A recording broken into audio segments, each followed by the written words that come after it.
All India मजलिस इत्तेहादुल मुस्लिमीन के सदर और रुकन पार्लियामेंट हैदराबाद बैरिस्टर असदुद्दीन ओवैसी ने वज़ीर आज़म नरेंद्र मोदी पर सख्त तनकीद करते हुए इल्ज़ाम आयद किया है कि वो भारत की तारीख को दोबारा लिखने की कोशिश कर रहे हैं। ओवैसी ने कहा कि वज़ीर आज़म नरेंद्र मोदी जिस RSS की तारीफ में ज़मीन व आसमान के खला बे मिला रहे हैं, उसी RSS ने न सिर्फ भारत के आइन की मुखालिफत की थी बल्कि तिरंगे को भी मुस्तरद किया था। RSS ने आज़ादी की जदोजहद में कभी हिस्सा नहीं लिया। बैरिस्टर असदुद्दीन ओवैसी ने RSS के साबिक़ सरबराह MS गोवालकर की किताब बेंच ऑफ थॉट्स का हवाला दिया है।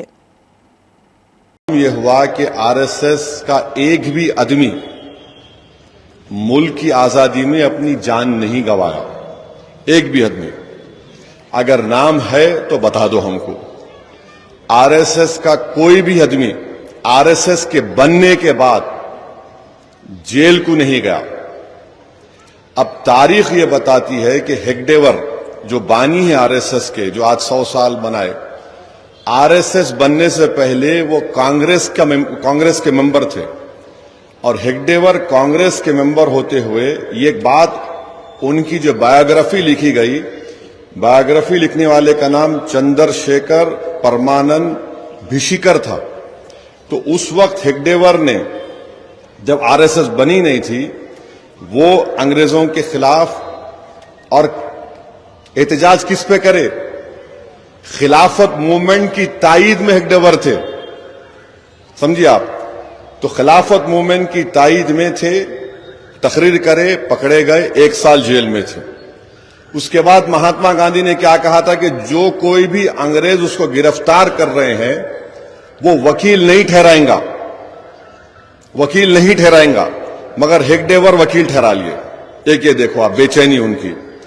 दूसरा, जो डंडी मार्च हम बोलते, जो नमक का जो तारीख में आया 1930 में, उस वक्त हेगडेवर जेल को गए और जेल में उन्हीं की इस चंद्रशेखर परमानंद भिशिकर की किताब में वो लिख रहे कि हेगडेवर उसमें इसलिए हिस्सा लिए ताकि वो लोग जो जंगे आजादी में हिस्सा ले रहे थे उनको RSS में शामिल कर ले। मकसद ये नहीं था, मकसद ये था कि RSS में शामिल करना है इनको। तीसरा, आप देखिए कि क्विट इंडिया मूवमेंट हुआ 1942 में। 1942 में क्विट इंडिया मूवमेंट हुआ, उसमें प्राइम मिनिस्टर बोलते चिमूर मूवमेंट। भाई उसमें तो कई वॉलंटियर थे, आप कैसा उसमें माने, आप उंगली काट के भी शहीदों में शामिल नहीं हो सकते।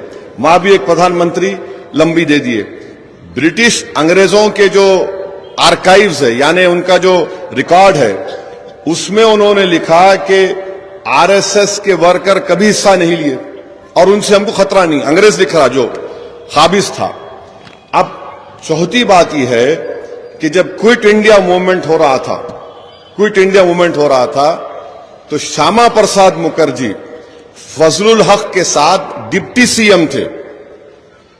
और फजलुल हक कौन था? ये वो आदमी था फजलुल हक जिसने मुस्लिम लीग की इजलास में पाकिस्तान बनाने का रेजोल्यूशन मूव किया और श्यामा प्रसाद मुखर्जी उसके साथ डिप्टी CM थे।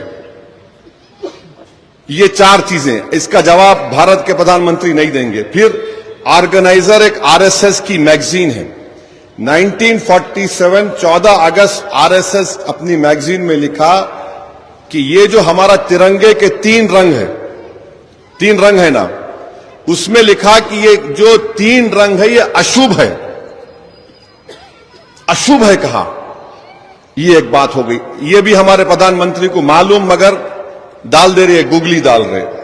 दूसरा, आप देखेंगे 23 नवंबर 1949 जब हम संविधान अपनाने, आइन हम अपने आप को अपना लिए, बना लिए, जिसको बाबा साहेब अम्बेडकर और मुल्क के मुजाहिदीन आजादी ने बनाया, तो RSS ने क्या लिखा कि हमको ये संविधान की जरूरत नहीं है। ऑर्गेनाइजर में लिखा हमको मनुस्मृति चाहिए।